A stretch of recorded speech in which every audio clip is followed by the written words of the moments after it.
जो है 2-3 सीटें हैं वहाँ पर बहुत ज़्यादा अहम है। एक तो हमने जुबली हिल की चर्चा कर ली। एक घोषा महल जो सीट है उसमें कहा जा रहा है बीजेपी के जो बयानात, अपने आपत्तिजनक बयानात के लिए मशहूर फायर ब्रांड, आग उगलने वाले, नफसत उगलने वाले लीडर टी राजा फंस गए हैं इस बार।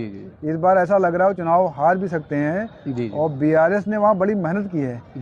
केसीआर के लड़के और मंत्री तेलंगाना सरकार में केटीआर बाकायदा वहाँ पर बहुत सघन अभियान चला रहे हैं, प्रचार अभियान।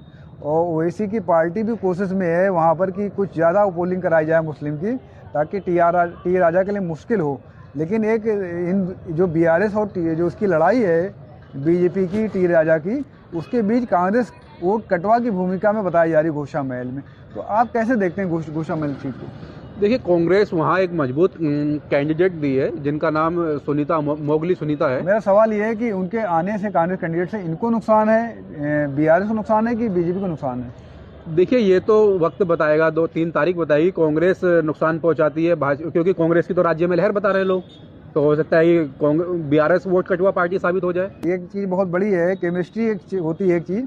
तो जब ओवैसी साहब इधर नारा लगाते हैं अपने इलाके में, मुस्लिम इलाके में, कि इस्लाम जिंदाबाद, फिलिस्तीन जिंदाबाद, तो कहीं ना कहीं वो टी राजा को वोटर को ध्रुवीकृत करके एक तरफ नहीं करते हैं क्या? लेकिन इस बार सबसे बड़ी पूंजी ओवैसी साहब ही है। लेकिन इस बार लग नहीं रहा मुझे ऐसा कि टी राजा सिंह की दाल गल पाएगी, क्योंकि टी राजा सिंह की सीट बिल्कुल फंस चुकी है, बहुत ज्यादा खतरे में है।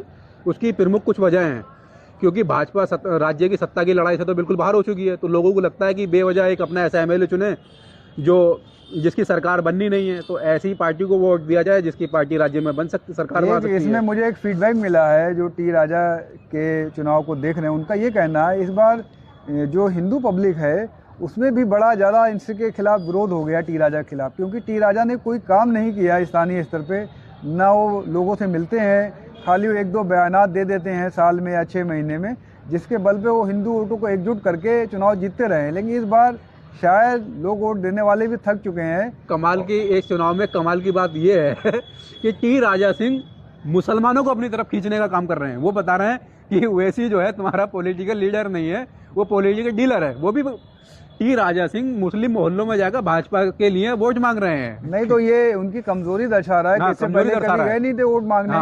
तो ये कहा जा रहा है कि कहीं ना कहीं टी राजा के लिए मुश्किलें काफी बढ़ चुकी हैं।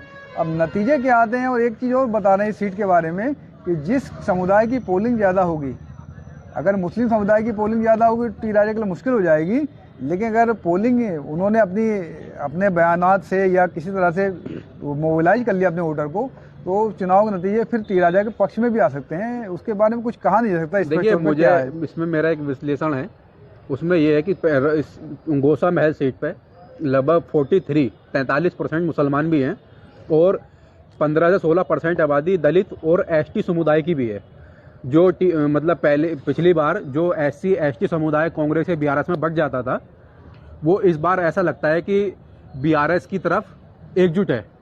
तो ऐसा क्योंकि टी राजा सिंह को भी इस बार इसी बात का डर है। टी राजा के साथ एक और बड़ी बात है, उनका अगर ग्राफ देखेंगे तो लगातार गिर रहा है। जितने वोटर जीते उनका मार्जिन पिछली बार उनको 2014 में 91,000 वोट मिले थे और पिछले 2018 के इलेक्शन कितना था? कुछ मार्जिन का आइडिया है? 31,000 से ज्यादा वोटों से जीते थे। लास्ट इलेक्शन में शायद मुझे पूरा नॉलेज नहीं है, मगर 4-5 हजार वोटों से 17,000 का शायद मार्जिन था, 15,000 का था, एग्जैक्ट नहीं मालूम, लेकिन काफी वोटों में गिरावट है। 91,000 से घटकर 55,000 55,000 पे आ गए। तो उनका ग्राफ लगातार गिर रहा है क्योंकि एंटी इनकम्बेंसी लोकल लेवल उनके खिलाफ बहुत ज्यादा आ गई है। और दूसरी बार बीजेपी भी वहाँ सफाया कर गई है, तो उसका असर कुछ ना कुछ तो इस सीट पे भी दिख सकता है। तो ये अब तक तेलंगाना चुनाव को लेकर हमारा विश्लेषण था। नतीजे 3 दिसंबर को आएंगे।